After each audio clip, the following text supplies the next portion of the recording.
everyone, Urmila here. Today I'm going to show you how to make a Thai style pumpkin soup.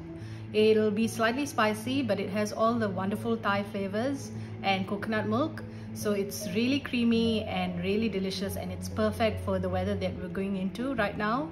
And as it cools down, you'll find that this is one of those dishes that you'll go back to when you want something nice and warm on a cold winter day.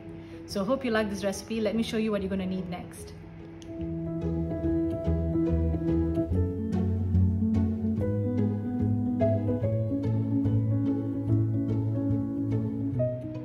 So first you're going to need about 2 to 3 tablespoons of oil, 1 small onion that's just been diced roughly. You don't have to cut it too fine because we're going to blend all these ingredients after it's cooked.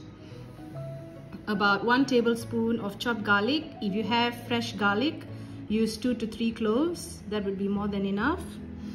I've got 1 red chili that I've just cut into big chunks here. If you want, you can remove the seeds. I'm happy for it to be a bit spicy, and the chili itself doesn't smell too hot, so I'm going to leave the seeds in there this time. I've got 1 stalk of lemongrass that I've just cut up as well, just to make it a bit easier for the blender when it has to do its job. Then I've got 2 stalks of coriander leaves, just chopped as well. And here I've got kaffir lime leaves. This has a really nice flavor and really nice smell to it. I've just chopped it up, just sliced it like that, so that yeah, you get the nice flavor in the soup.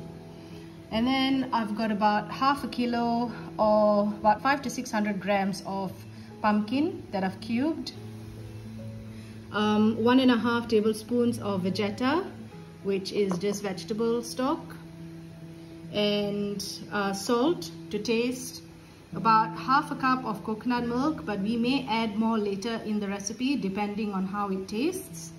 And then I've just got some of the chili and coriander leaves kept aside for garnish for later. So firstly, you're going to put the oil into the wok and just let it heat so that when we add the onions, it can start frying straight away. So you're going to add the onions in now.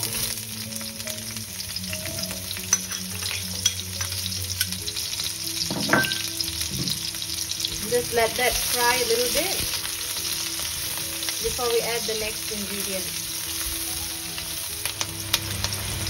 Once the onions have softened a little bit, we can add in the chopped garlic or your garlic cloves. And just let that cook for another 2 minutes or so. As you can see now, the onions and garlic have started to brown a bit. So we can add in the chili and the lemongrass, and also the coriander leaves and the kaffir lime leaves. With the kaffir lime leaves, I added about 3 to 4 pieces of leaves, 3 to 4 leaves, and just slice those. I don't think I mentioned that earlier, so just to clarify that. So just let it saute a bit and just let them cook a bit, and then we can add in the pumpkin after this. I wish I could let you smell the aroma that is coming out of this combination of ingredients at this point. It really smells so good. But as you can see, it's cooked a bit, so I don't want it to burn. I'm going to add in the cubed pumpkin and the vegeta and salt. Just stir all of that through.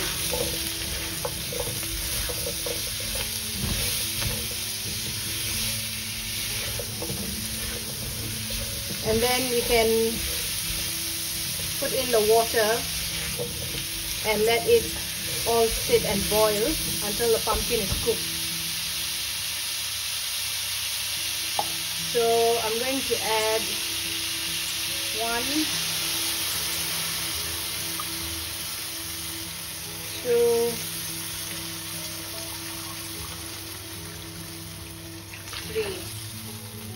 3 cups of water. You can add a bit more if you want it more watery, but you can always add some water later after you've blended the soup as well, so you don't want it to be too runny as well. So just let that boil until the pumpkin is nice and soft, and then I'll show you what you're going to do next. So if you have a look at it now, you can see that the pumpkin is quite soft already. So you can add in the coconut milk and just stir that through. And if you and just taste for salt as well, but remember the liquid might be a bit salty, but once you've blended it, then it will be okay, because the pumpkin would have balanced it out. So just stir that through. I think I might add a little bit more coconut milk. Let me just grab some. So I'm just going to add, so basically you're adding double the amount of what I had at the beginning, which is probably about 1 cup of coconut milk. And just let it boil for a few minutes, and then taste for salt and turn off the stove and let it cool a little bit, and then put it in your blender and blend it so that it becomes a liquid form. And then you can just garnish it and enjoy it with some bread or just on its own. Hope you like the video. Happy cooking!